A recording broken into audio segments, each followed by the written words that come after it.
What exactly is a vertical asymptote? This is kind of a side video. It doesn't really tell you how to do something, but for some people, they need to know why something is the way it is to grasp the concept. If you're one of those people who just kind of do what you need to do to get through a problem, this is not the video for you. This is for the people who really want to understand why something is happening.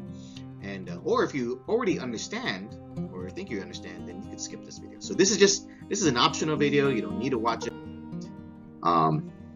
If you don't care why it looks the way it looks, or you know why, this video is not for you. All right, so what we're looking at are rational functions, and so this is a typical rational function, y equals 1 over x minus 3. There is a vertical asymptote at x equals 3 here, but why does it look like that? All right, so that's what this video is going to answer. All right, now as x gets closer and closer to 3, what happens to the y values? So here, we're looking at this, right? What is happening to the y values as x gets closer to 3? We don't care what's going on over here. That's a completely different topic. It's a horizontal asymptote. This is the vertical asymptote, right? So here, on this side it's going down to negative infinity. On the other side, it was going up to positive infinity. So what is going on and why does it do what it does? So we're going to take a closer look at the function to see what's happening near x equals 3.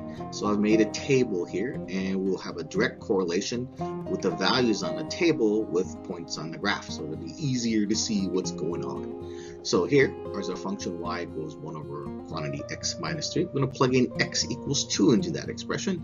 When we plug that in, 2 minus 3 is negative 1, so it's 1 over negative 1, which makes negative 1. So that's how we get that value. All right, and there it is, that point.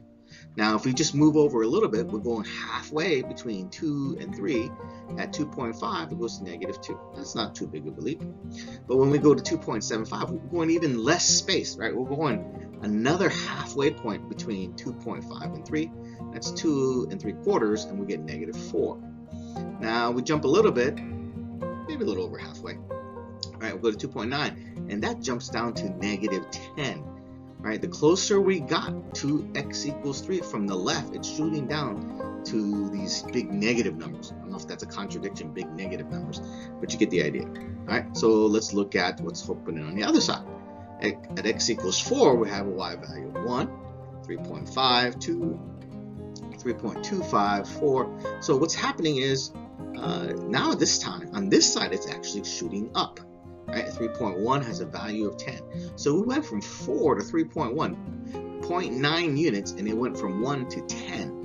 Okay, so that's why it looks the way it does. And at x equals 3, it's actually undefined. So the point I want to get across here, if the numerator is staying constant and the denominator is going closer and closer to 0, here's another one. As the x value approaches 3, the smaller the denominator gets. The smaller the denominator gets, the bigger the y value gets. So if I have x equals 3.0000001, then y would be 1,000,000, right? And that's the idea. The closer you get to the value that makes a fraction undefined, it's either going to go to positive infinity or negative infinity, right? As the denominator of a fraction approaches 0, while the numerator stays the same, the fraction approaches an infinity, either positive or negative. And that's how vertical asymptotes are formed. So that's, well, if you didn't understand that, I just did a lousy job.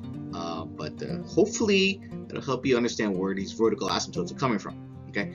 And it is not necessary to understand every little detail to be able to just draw it, okay? But this is just for your understanding, okay? Hopefully it helped. Bye-bye.